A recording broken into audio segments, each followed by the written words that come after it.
Hi everyone, in today's video, I will help you how to activate your Latitude credit card. So, if your credit card has arrived and you're ready to spend it, then you should first activate it. So, in order to activate it, you should install the Latitude app, which you can download from Google Play or Apple Store. Next is you should follow the prompts on the screen and just get in touch. Also, you need to also provide the card number, the expiration date, and other details that you need to provide in order to activate your card.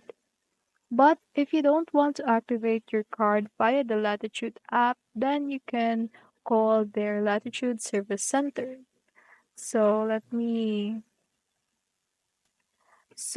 in their service center, I cannot go in, but you can just tap in and search up their Latitude Service Center on your website, and it will pop up and just help or call to their service center in order to assist you with your activation with your card.